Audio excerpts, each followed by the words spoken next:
Hello, everybody. This is Lisa Gonzalez. I have booted Christopher out of the host chair. You're listening to episode 303 of the Community Broadband Network's Piecast. We're going to talk about pies today. I love pie. Yeah, pie. Strawberry pie, rhubarb. Cherry pie. Okay. Anyhow, what we're going to talk about today involves state legislation. We've got quite a bit to cover. Some not so great, some good and bad, and some that we really like a lot. But the trends are in the upward positive direction. This is true. It's a good thing to hear. Let's start with something that's not so great. We can eliminate the things that we don't like and end with the things we do like. Yeah, we're talking about two pretty significantly different states that have done things that we strongly disapprove of. Wyoming, and I guess Minnesota has not done something we strongly disapprove of, but there is something on the table that would be really dumb. Right. Let's start with the really dumb thing in Minnesota, here where we are. The person who is the chair of a relevant committee that broadband-related things have to go through in Minnesota to get into law happens to be a Republican who serves my parents' district. My parents live in his district, I should say. And we find him really, really painful to deal with. He drives a Tesla. He thinks he's super advanced, but he makes all these just crazy claims. And so he's carrying a bill that he wants to push into law that would allow Minnesota's broadband program, which has been subsidizing high-quality broadband connections, to start subsidizing slow satellite connections that are unreliable and very high cost. Very, very dumb. Incredibly dumb. One of the best parts of Minnesota's border-to-border broadband fund is that it can only be used on infrastructure that will have a long life and be very useful. Not some kind of just like paying someone's monthly bills, but putting high-quality infrastructure that will be used for many years into the ground or into the air. It has to be technology that is scalable to 100 megabits symmetrical to make sure that taxpayers are getting a good return on their money. He wants to take that and take taxpayer dollars and just throw them at a few satellite companies that have a miserable track record. I think it's as bad of an idea as you can get. And the frustrating thing is that he probably will not pay a price for it. And this is something that I have to say, I have yet to hear of a legislator across the country in which we can credibly say, this person lost or this party lost seats because they stood in the way of better broadband for rural America. From what I can tell, if you are representing rural America, you can just go out there and say you want better broadband for everyone, and then you can vote against it consistently. I mean, the Republican Party in Minnesota has had some people on the rank and file who have been on the side of angels for trying to improve rural broadband. But the leadership of both parties has been largely against spending real money on it. And the actual Speaker of the House, who's a Republican, is on record in a public event saying, hey, my mom has satellite service. It works great for her. What's the problem with that? So you have rural areas represented largely by Republicans who are basically saying, hey, satellite's good enough. Why don't you just suck it up? And I don't think a single one of them will pay any political price for just stopping broadband, which is one of the highest priorities of rural America. We hear over and over again. So I if it incredibly frustrating, and it touches all these different points for me where you have someone who's just year after year saying, if these people need something, we'll just give them some satellite, and I'm going to ignore the economics of what a waste of money that'll be year after year. But there's no price to be paid by anyone in this caucus for these kinds of actions. It is frustrating, and I wish that people would get over this false impression that things without wire are the future. Yes. Yeah, no, you're so right. It's like it doesn't have a wire. How could it not be the future? Well, let's just look at one thing for this, right? One of the things that is great about the Minnesota investment is that we make an investment and, maybe a few hundred people or a few thousand people get high quality internet access. The state does not have to make additional investments to improve service for those people. Those people have access. Pat Garofalo wants to give money to the satellite companies to what? You're going to give them money this year, and then what happens next year? You have to subsidize them again. It's a classic give a mouse a cookie kind of situation that we should be avoiding if we care at all about fiscal responsibility. But no, and we have to hope that more sensible people will stop this from happening in the watering down of what is a pretty good rural broadband expansion program. Maybe we should do a fact sheet based on Give a Mouse a Cookie. I think that would be very popular. There's also Give a Moose a Muffin and Give a Pig a Pancake, I believe. Those are ones that my son enjoys reading. Okay, so shall we move on to another dumb idea? Yeah, the other thing that really sort of, was disappointing was Wyoming, where there was a bill to try to improve access in Wyoming. I believe that was Senate File 100, correct? I actually don't know. What I know is what happened, and that was that a rather reasonable bill to try and get money to localities to improve service was rewritten by CenturyLink, a major provider in the West, the big incumbent telephone company, the third largest telephone company in the United States. And the author of the bill, who actually cares about getting money to improve broadband service, not just throwing money at CenturyLink, that author was very disappointed and frustrated because there was no role in the process for anyone except for CenturyLink, apparently. CenturyLink just said, no, we have a better idea. They wrote it, and it got to the governor. Governor signed it, and that's basically how that works in Wyoming, I guess. The big incumbent providers who have failed the state over and over and over again are still writing policy for the state. It's incredibly disappointing, but I can get over that because of the great news that came out of Colorado. The great news that came out of Colorado. So that news was limiting this power of the big incumbents. And I would actually just say that if we're going to talk about this trend, which we should do a little bit, the trend in some ways started for me in West Virginia, where for years the state of West Virginia took its marching orders from first Verizon and then Frontier. And this is a state that has very poor broadband access. It's a very difficult state to serve. But nonetheless, they threw their lot in with the big incumbent that had very little interest in actually serving the state. And last year, the state finally said, no, Frontier, we're not going to listen to you anymore. We're going to do our own thing, and we're going to figure out ways of incenting broadband that will be better and will not involve you because we've given up the thought that you would actually do something positive for our state. Now, Colorado has said something very similar to CenturyLink, where CenturyLink had been gaming some of the broadband subsidy funds so that places that could have had a high-quality network that would have been subsidized by the state instead ended up with the state giving CenturyLink some money to do slightly better DSL, which was a very bad investment for state money. So in Colorado, they basically, again, told CenturyLink, hey, we don't work for you. We work for the people of the state. And that's a conversation that we have not seen in very many states. So they did that by limiting the right of first refusal. Right. So, Lisa, if you're CenturyLink and I'm an upstart provider. Hey, get out of here, upstart provider. I go to the state and I say, hey, I have a great plan to serve this town that has very poor service from CenturyLink. And previously, what could you do as CenturyLink to stop that? I could say, oh, no, we'll take care of it. We're going to take care of it. Right, and maybe you would, and maybe you wouldn't. Maybe you would get some money from the state to do it in terms of you'd stop my proposal, and you probably wouldn't get as much money as I did, but you'd probably get some money from the state to do those improvements. Now, everything's different. If you want to stop me, CenturyLink, if I'm a new provider and I want to serve a small town in Colorado or even a larger town in Colorado, you have to meet the specifications that I was planning to build to. You don't just have to build a higher quality network like I was going to, offering very high speeds. You also have to meet my pricing points. So there's much more of a cost now associated with an incumbent provider trying to stop someone from investing in a high quality network in an area that they've been serving poorly. Right. And another advantage to this is it raises the bar.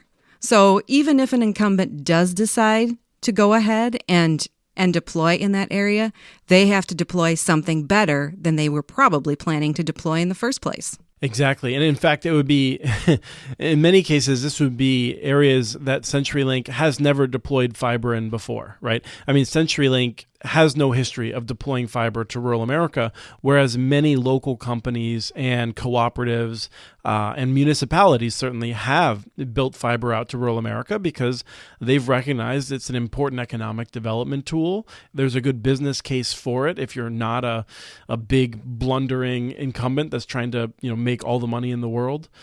This is a much better right of first refusal in terms of requiring what's best for the community rather than just what's best for the big company that has all of the lobbyists in Denver. Right. And there was another bill in Colorado that did something else that considers what's best for the community.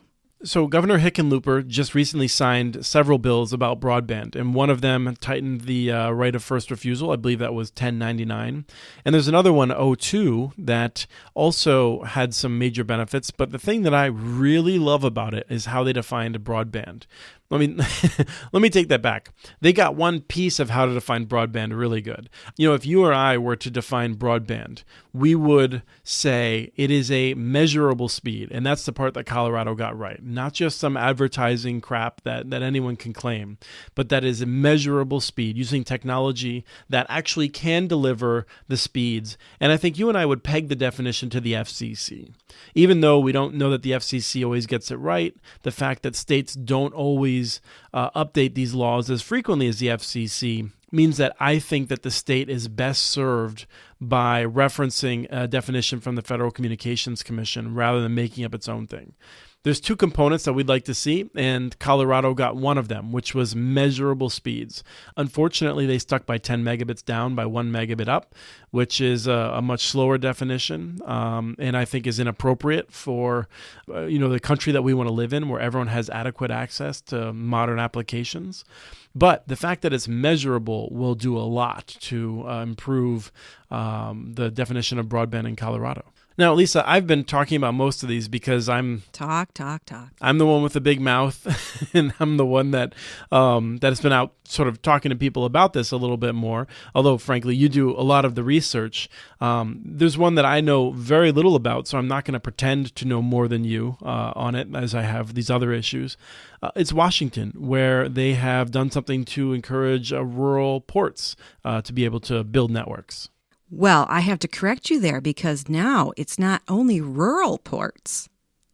It's just ports in general. Oh, ports is ports. That was the thing about the bill that was one of the issue is they took out the word rural. Ports have used fiber optic infrastructure in their areas, and they even have fiber optics outside of their districts to connect facilities and things like that. Well, let's just step back for 1 second. You're absolutely right, but I have always had this issue of what the heck is a port? Like I just think of it as a physical place where you unload goods, but obviously ports have more significance than that.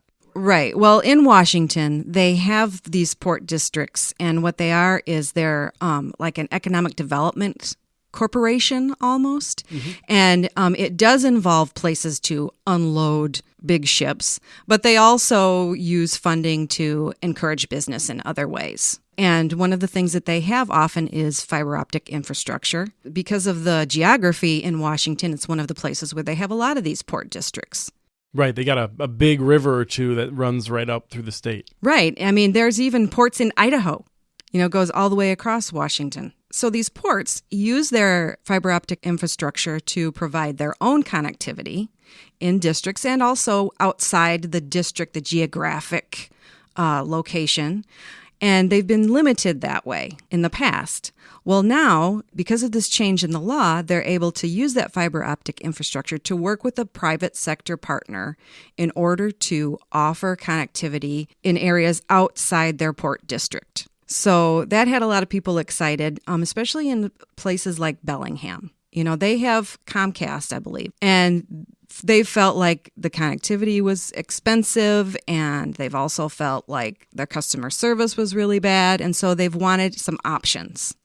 And they feel like this will give them the ability to have other providers come in and use the existing fiber optic infrastructure and possibly even build off it. I think it's a good deal because one of the things that we've long worried about is that state legislatures would be limiting investment. I mean, this is something we've been arguing about year after year after year, is watching states go backward. I think it's exciting to be talking about states like Washington where they're moving forward. It may not be a giant leap forward. It would be really great to see, like, for instance, Kitsap Public Utility District be able to invest in a rural network. You're looking at me like I should know something. I have something that I just discovered that maybe you already know about Kitsap. There was a bill that was passed in March that allows Kitsap to offer retail services when they cannot get a private provider to use their infrastructure. Wow. Well, hey, that's the sort of thing that I'm talking about. I mean, I was not aware of that. I knew that it was proposed. I wasn't either until just today I saw that. So let me point out to listeners. Listeners might think from listening to this show and reading your writing, Lisa, that we know everything in the world. But we do, Christopher. We just pretend that we don't. But we can always use tips to make sure we're not missing these things. And to be fair, someone may have already given me a tip and I might have missed it. But that's what I'm talking about. This is exciting. I mean, to have some of these ports, that's going to be several communities will be able to move forward with better networks. It's not going to solve the whole state's problem, and no single one solution will solve all the problems of a state. But it's exciting to be talking mostly about positive things. I mean, even the things that I'm frustrated about that we started off the show with are not, nearly as bad as the things we've seen in previous years. It is worth revisiting. We just did a predictions show 4 or 5 months ago, whenever the new year was. And, we're talking about whether we'd see a number of bills that would try to limit local authority. I haven't seen any credible threats. I know. Isn't that amazing? We've been seeing bills that put money in broadband. Right. I just wanted to knock on my Formica desk that, that hopefully we won't see any bills to limit authority. But it's been a pretty good year. There's a new bill that we just learned about this morning in New Hampshire, in fact, that is going to the governor for signature, and I suspect will be signed. So, Lisa, maybe you can just remind us what the situation is in New Hampshire and why there are few municipal networks there today. Well, local communities in New Hampshire have been able to invest in internet infrastructure, but they haven't been able to bond for it. So finding financing has always been a problem. Right. It's like you're allowed to spend money. You're just not allowed to raise money. Exactly. So this new bill, supposedly, hopefully, we think, will help with that. Right. So this bill is quite limited, and we've covered on muninetworks.org many times all of the fights in New Hampshire recent history to allow cities and towns to bond for open access networks. The argument being that they felt that it was more politically realistic to try and get the authority to bond for open access if they weren't providing direct retail service. But the big incumbent providers have stopped that year after year. This year, it looks like a bill has gone through and will be signed into law that will allow cities and towns to bond for networks that can only be used in areas that are unserved by the federal broadband definition. So that's 25.3. And there's a process that cities and towns will have to go through in order to use that bonding. But it appears to be kind of like Michigan, where there's a set of rules that they have to do an RFP. They have to try and get buy-in from the local providers. But at the end of the day, if they feel that the local providers aren't giving them what they need, they can do it themselves how they wish. So we're cautiously optimistic. We are, and we're also not experts in New Hampshire law. So there's possible that we've misread parts of this. Again, you're telling people we don't know everything, Christopher. Come on. Yes, I like to feign arrogance and admit to being very limited in my actual knowledge. But the trend is good. The trend that we're seeing in states is good. And I think part of this is from the furor over net neutrality. I think the big providers, the big monopolies, are a bit freaked out at just how angry people are and how states like Washington and Oregon are passing laws about net neutrality. California may be about to pass one.